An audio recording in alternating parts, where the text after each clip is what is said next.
the Frankenstack is a quite spooky monster, but one that I think we've all kind of just accepted as like, I have to coincide with this beast. I just have to live with it and learn how to make it work for me. But what if there was a better way? Initiating becoming a hiring machine sequence in 3, 2, 1. Lex, we are back for another trending topics. It's been a minute. I know, it's been a minute. I feel like I've been replaced. We have all of these other guests coming on, and I'm just not getting my chance to talk about my trending topics. We're saving you for some content, fun stuff that people are going to start seeing. Honestly, by the time they listen to this, they'll have started seeing some different things that your hand has been heavily involved in. So yes. Well worth it. Well worth it. Yes. And we have a little bit of a conversation today that will parlay into some other stuff that's coming out as well. So it's all timed very perfectly. Love it. But I'm excited for my return to be a theme, because I love a good theme and I love a themed party. I love Halloween. I love costumes. So this is a very spooky episode of Becoming a Hiring Machine. It's, I think we're tapping into some of that Halloween nostalgia that I think all adults, especially adults who grew up in the 90s, like we just kind of crave going back to those days. Yeah. So hot take, recruiting hot take, candy corn is not a good candy.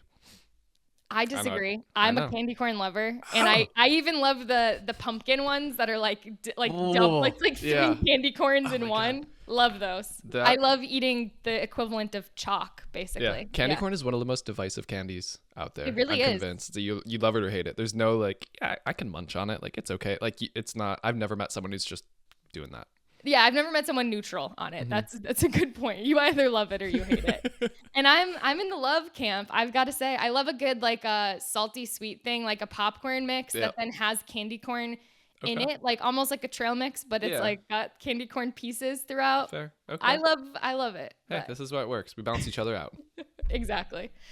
Well, that's honestly a good tee up, because I feel like we're gonna kind of get into kind of some hot takes today, but the general gist of the conversation is just, modern recruitment and modernity in general has opened the door to a lot of new opportunities for recruiters, but it's also introduced some brand new nightmares, ones that R.L. Stein's Goosebumps never could have prepared us for. Those are great. If you ever want to have a good time, go back and read some Goosebumps. Like, they're such a fun thing to look back on as an adult. But yeah, I feel like, we've entered this new era where there's things that we just never could have expected that we're now kind of forced to reckon with as part of our daily lives as humans, as recruiters, as, in pretty much every facet of life. And so today we're just going to talk about some kind of common modern recruitment nightmares. And we're never going to leave you in this scary place. You will come out and see kind of the solution that we have to this problem. So I'm going to be the bad cop here, and you get to be good cop, and I will say the scary, spooky, bad thing, and then you can come through with the solution for our listeners. I love it. I'll take it. Yeah, it's a good day to be Sam. Okay, so super spooky, scary thing. Number 1, the Frankenstack. This is something that we talk about a lot at Loxo. We have a webinar that by the time this podcast episode comes out, I believe the webinar will have already happened. So we'll have a recording of that you can check out at any point in time if you want to. But the main concept of a Frankenstack is, you've got these disparate tools. You've got a legacy ATS in the center, and then you've got a ton of bolt-ons, hence the Frankenstack, added on. And ultimately, you're wasting time toggling between all of these tools. You're wasting money paying for all of these subscriptions that many of which are not getting fully utilized to their fullest potential. And ultimately, it's just kind of causing a lot of operational inefficiencies that end up really adding up. So the Frankenstack is a quite spooky monster, but one that I think we've all kind of just almost accepted as like, I have to coincide with this beast. I just have to live with it and learn how to make it work for me. But what if there was a better way? Sam.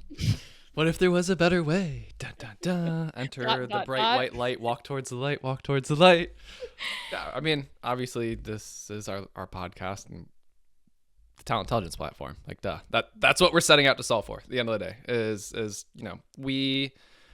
the Frankenstack isn't a bad thing, because it's like, okay, cool, like now I can do this specific job to be done, that job to be done, and it all comes from good intent. You're actually able to achieve what you want to achieve. But when this occurred, it just became, as you've said, like a lot of wasted time. It's more inefficient because toggle, like the number of tabs, if you're listening to this with like your desktop up, just how many tabs do you have up right now? I would bet if you're not a Loxo customer, it's 5+ easy. But yeah, that's the ultimate thing, where it's like, what if we zoomed out from, what are you trying to solve for?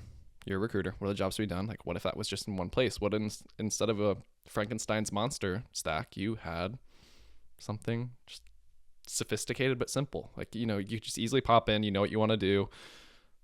The workflow's all there. I'm not going to sell you all on Loxo. Check it out yourself, or you're already a customer. You already love it yourself.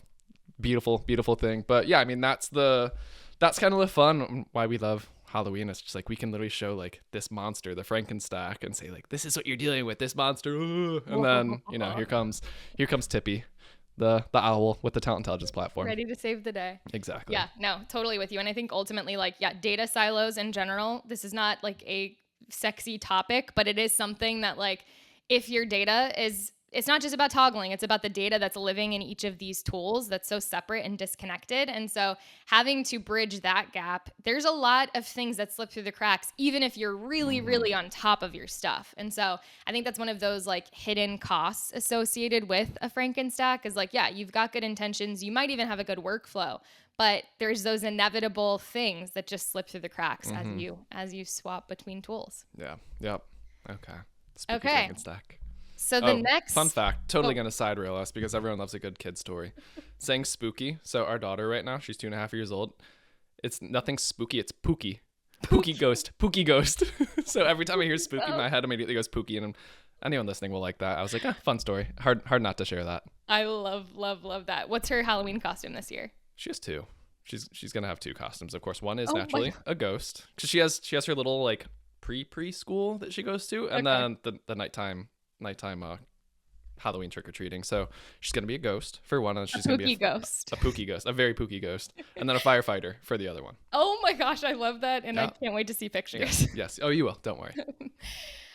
Okay, so speaking of ghosts, our next super pooky topic is, it's not just ghosting, but accidental ghosting. I think this is an important distinction. We've talked about ghosting on this podcast before. It is a very well-discussed topic in the recruitment space as a whole. Getting ghosted by candidates complaining about getting ghosted by recruiters. This is a very common conversation. But I think that, we know that candidates are reporting, this is one of their number one frustrations of working with a recruiter, of applying to jobs in general, is just never hearing back. This is something that I think recruiters have really great intentions, but being as busy as they are, it's almost impossible, unless you have some sort of help and some kind of structure and strategy in place, to not accidentally ghost someone. And you look in the mirror and you realize you're the ghost, and it just is like, what could be spookier than that, really, honestly? It's like that scene in the movie when you look in the mirror and you don't see your reflection at all, and you're like, what? That is the accidental ghosting. But there's a way to make sure that this never happens. And Sam, good cop, good firefighter, you get to come in and save the day. Here comes Sam comes to save the day part 2.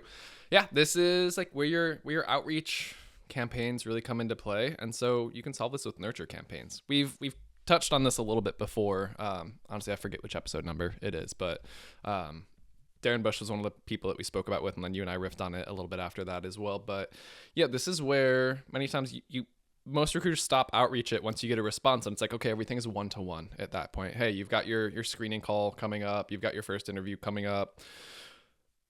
It's more or less, it's reactive. Like, hey, I'll be in touch when I hear back from the hiring manager. Or you get an email from the candidate like, hey, it's been 2 weeks. What's going on? I'm still waiting on a response. And you're just sitting in this twilight zone, so to speak, in here. So this is where these nurture campaigns can come into play. And you can set rules, you can set automation or whatever it is, where it's, okay, once people are in screening, you can have some type of setup where it's like, okay, if no activities have occurred on this candidate's record for 3 days, 5 days, whatever, it's the no update, which sounds like an oxymoron, but it's actually helpful. It's like, hey, just FYI, I haven't heard anything back, but wanted to keep you in the loop. Like, that's where we're at. We're not just disappearing off into the ether. So it's something simple like that. And especially when it's early round interviews where you're going to have a higher volume than the late stage with the candidates, that's where it's the hardest part, where people often feel like, oh my God, like, where did they go? They were so excited to talk to me, and then poof, they were gone.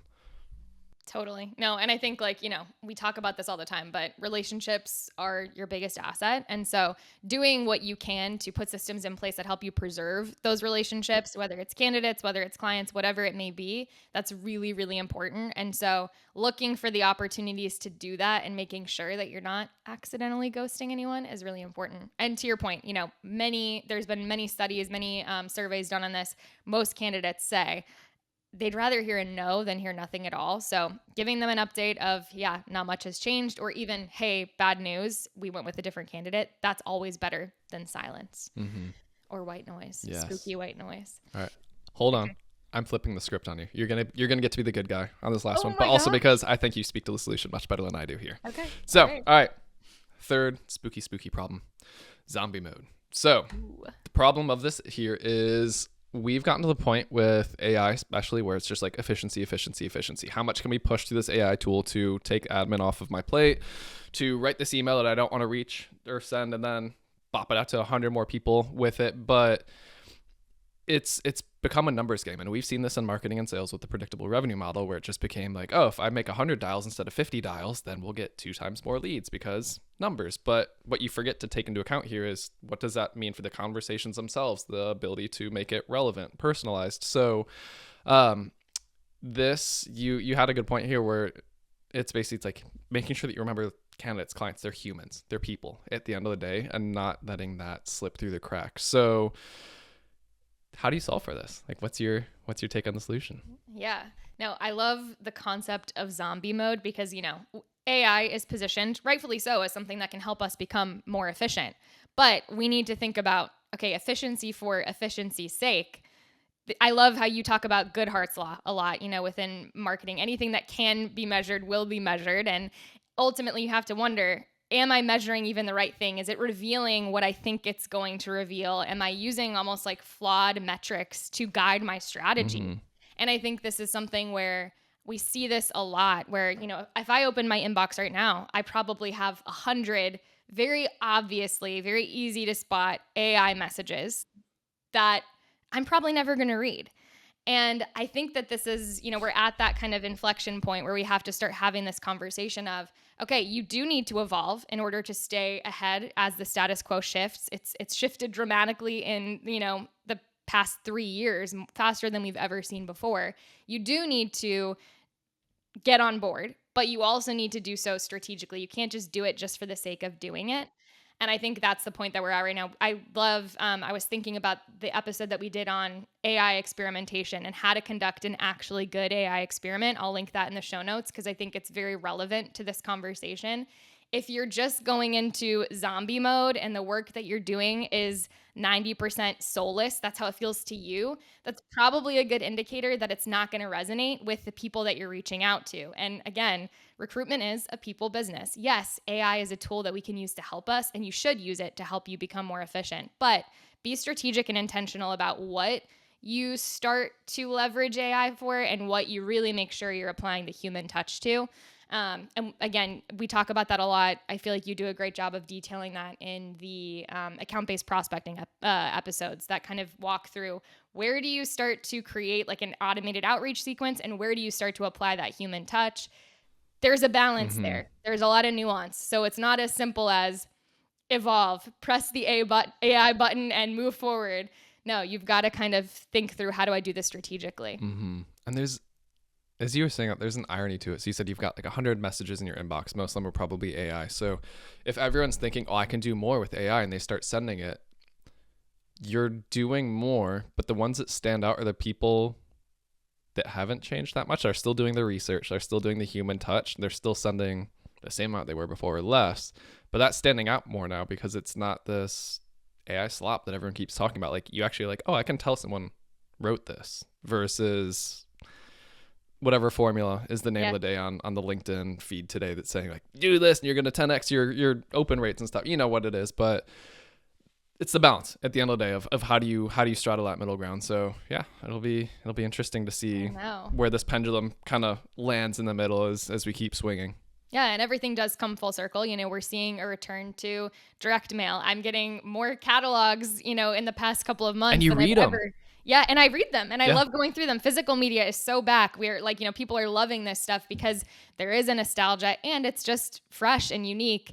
But, at one point we got sick of getting so much mail. We didn't look at our mail, and that's when the rise of email happened. So Yep. there is this constant need to just be looking at different channels. How are they performing? What do I need to change? And again, experiment with these things.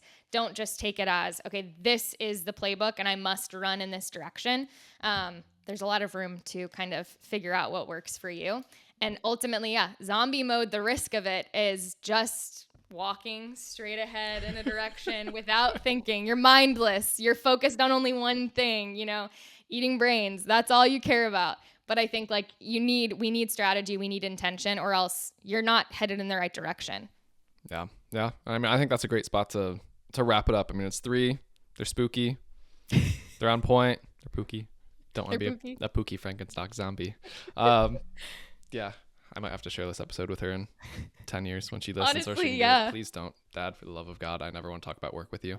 We'll find out. I mean, the other day she said, go away, Dad. I'm like, I thought I was supposed to have 10 years before that starts coming up. But hey, you were safe until she was a teen. She learned that somewhere. And then she turns on and says, happy birthday, Daddy. I'm like, okay, you win. You win life. So gotta love them. All right. Well, thank you for a fun trending topic. So I know this was long overdue, but yeah, always good to get into, especially when we can make it seasonal.